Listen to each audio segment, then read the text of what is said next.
নমস্কার সকলকে আমার মিনি ব্লগে অনেক অনেক স্বাগত জানাই। আজকের ভিডিওটি কিন্তু যাদের যাদের ছোট বাচ্চা আছে তারা একদম স্কিপ করবে না, ভিডিওর শেষ অবধি অবশ্যই দেখবে। আমার অনুরোধ রইল তোমরা কিন্তু শেষ অবধি দেখলে আমার থেকে অনেকটাই উপকার পাবে। আমি বলে রাখছি, যেমনভাবে আমি অন্য কারোর ভিডিও দেখে এটা আজকে বানাচ্ছি আর আমার সত্যি কথা বলতে উপকার হয়েছে, তেমনভাবে তোমরাও যদি আমার এই ভিডিওটি কন্টিনিউ দেখো তোমরাও কিন্তু উপকার পাবে। আমি আজকে বানাবো বাবুর জন্য এনার্জি বল বা বলতে পারো লাড্ডু।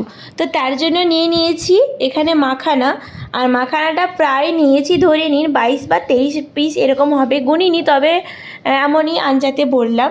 আর তার সাথে নিয়েছি আলমন্ডস বাদাম, সেটা নিয়েছি। তার সাথে নিয়েছি পেস্তা বাদাম, তারপরে নিয়েছি কাজু বাদাম, তার সাথে নিয়েছি 4টে খেজুর।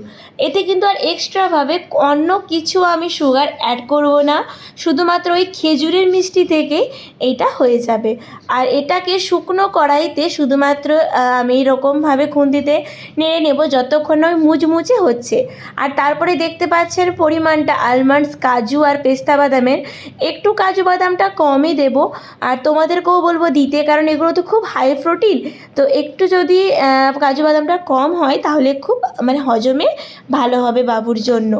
আর তার জন্য আমি এগুলোকে নিয়ে নিয়েছি কড়াইতে, এগুলোকেও শুকনো করে নাড়বো। তবে আমার মনে হলো একটু যদি এতে বাটার অ্যাড করি তাহলে কি হবে, মিষ্টিটা যখন পাক ধরাবো তখন কিন্তু সহজেই পাক ধরে যাবে, না হলে একটু ভেঙে যাওয়ার সুযোগ থাকতে পারে।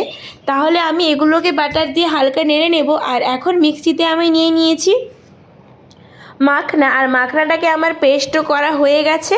আর তারপরে নিয়ে নেব আলমন্ডস, বাদাম, খেজুর, যা কিছু আমি ভেজেছিলাম বাটার দিয়ে তোমরা দেখতে পেয়েছিলে, সেগুলোকেও পেস্ট বানিয়ে নেব। এই যে এটাও কিন্তু পেস্ট রেডি। এবারে এরকম কিন্তু গরম গরম আমি কিন্তু পাক দিয়ে নেব, হাতেই যেমন মিষ্টি বানাও তোমরা তেমনভাবেই মিশিয়ে নেব। আর মিশিয়ে নেওয়ার পর গোল গোল করে এরকমভাবে শেপ দেব। আর আমি না বাবুকে একটু ট্রাই করে দেখছিলাম ও খায় কি না, ও কিন্তু বেশ মজা নিয়েই খাচ্ছে। আসলে বাচ্চাদের নতুন আকৃতি কিছু যদি দিই, ধরো এটাকে গোল শেপ দিয়েছি, তার জন্য কিন্তু এই খাওয়ারের প্রতি ওর আগ্রহটা আরও বেড়ে গেছে। আর আমি কিন্তু এটা নিজের মাথা থেকে বের করিনি, আমি কিন্তু এটা অন্য একজনের ভিডিও দেখেই করেছি। সুস্মিতা হোম কুক, নেদারল্যান্ডে যিনি থাকেন, তারপরেও আমি 2-3 জনের ভিডিও দেখেছিলাম। তো বাচ্চারা সত্যি খুব উপকার পাবে এই লাড্ডু থেকে, কারণ এতে প্রচুর পরিমাণে প্রোটিন আর ফ্যাট, তারপরে কার্বোহাইড্রেট সমস্ত কিছুতে আছে। তো বলতে গেলে এটা একটা ধরনের এনার্জি বল। তো চলো, তোমাদের ভিডিওটি কেমন লাগলো অবশ্যই জানাবে।